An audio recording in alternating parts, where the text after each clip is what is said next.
Auto দাঁড়াও। Sir সালামালাইকুম sir. ওয়ালাইকুম আসসালাম রহমতুল্লাহ। স্যার আমি তো কোনো ভুল করিনি স্যার। হ্যাঁ, না না, তোমার কোনো ভুল নাই, তোমার কোনো ভুল নাই।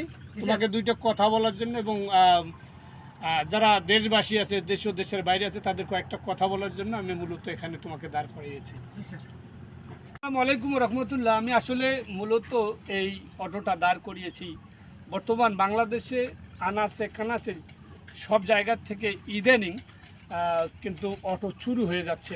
অলরেডি গত 3 দিন আগে কয়েকটা অটো চুরি হয়েছে, তার মধ্যে একটা কিন্তু বাড়ির ভেতর থেকে অটোটা নিয়ে গিয়েছে। তো আমি যেটা বলবো, এই যে অটো ভাই, অটোওয়ালা ভাই, আমি আসলে দাঁড় করিয়েছি যে আপনারা সাবধান হয়ে যান। বর্তমান দেশের যে অবস্থা, সেক্ষেত্রে আপনাদের সকলকেই সচেতন থাকতে হবে।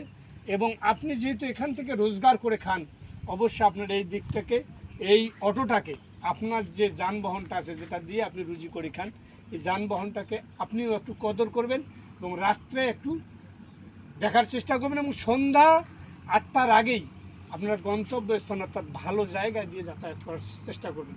কারণ আপাতত যে অবস্থা, বাংলাদেশে কিন্তু সব জায়গায় অটো চুরি হচ্ছে। শুভ গাইজ, যারা এই মুহূর্তে আমার লাইভটি দেখছেন, থুক্কু, যে আমার ভিডিওটি দেখছেন, সকলকে শুভেচ্ছা জানাচ্ছি। এবং আমি দেশবাসীর উদ্দেশ্যে এবং যারা অডিয়েন্স আছে তাদের উদ্দেশ্যে বলতেছি, বেশি বেশি এই ভিডিওটা শেয়ার করে দেবেন এবং বাংলাদেশের আনাচে কানাচে যারা আছে এইরকম নিম্নগামী অটো রিক্সা অথবা বিভিন্ন যানবাহন চলে জীবিকা নির্বাহ করে, তারা যেন তাদের সেই নির্দিষ্ট জিনিসটিকে হেফাজত করতে পারে, এই প্রত্যাশা নিয়েই আমি আপনাদের সামনে এই ভিডিওটা উপস্থাপন করলাম।